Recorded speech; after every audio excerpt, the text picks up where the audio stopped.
Let me ask you a question. How much time do you spend visualizing your sale before you ever even meet the prospect?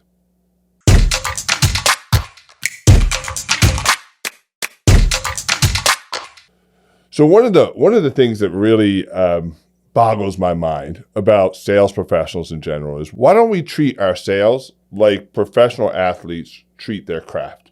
I'm saying, why don't we just learn from what the tip of the spear in other industries do?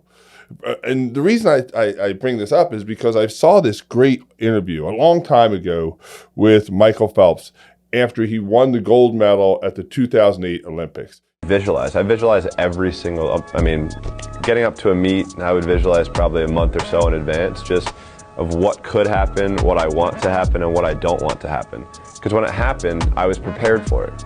So, when I go into 2008 and in the 200 fly, my goggles fill up with water the first 25 and I swim blind for 175 meters, I revert back to what I did in training and counted my strokes.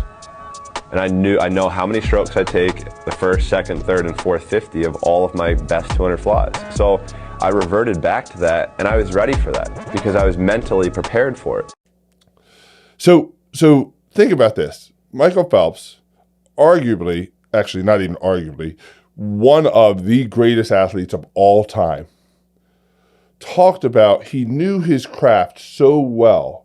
He pre-planned it in his mind. He knew exactly how many strokes to the wall. He knew exactly when he was going to turn. He knew the times he had to hit. If you think about golfers, you think about Tiger Woods. I went to the PGA Championship in Whistling Straits, and I got to see Tiger Woods play, and he hit the ball right in front of me. Like, I was standing on the right side of the thing, and the ball was 5 feet in front of me. So I stood and watched him come up, and he was talking to the crowd, talking to his caddy, came up right next to me. The person next to me was like, "Do I need to move?" He's like, "No, you're fine."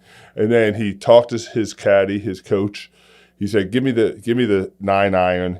And he got his 9-iron, and he stood behind the ball, and I could see him. I could literally see the side of his face. And all of a sudden, he just went like into a zone. And what he was doing was he was pre-planning, visualizing his shot. Why don't we do that with sales? When we know we have a customer, why don't we know our craft so well, know our process so well? I don't care what process you use, whatever process you use. Do you know it so well that you can see it in your mind before it ever even happens? Now, some people will say, well, Chad, you can't do that because there's too many variables that might happen with a customer. Well, Michael Phelps there was a variable. He was planned for the variable if his goggles came off. Tiger Woods has the variable of winds. A batter has the variables of what pitch the pitcher's going to throw. There's always variables. So it's not becoming so fixated on your process that it doesn't give you room to wiggle, doesn't give you room to pivot. But do you know your process so well that you can visualize it? And here's a good test for you this week. Just see if today, can you just write down your process?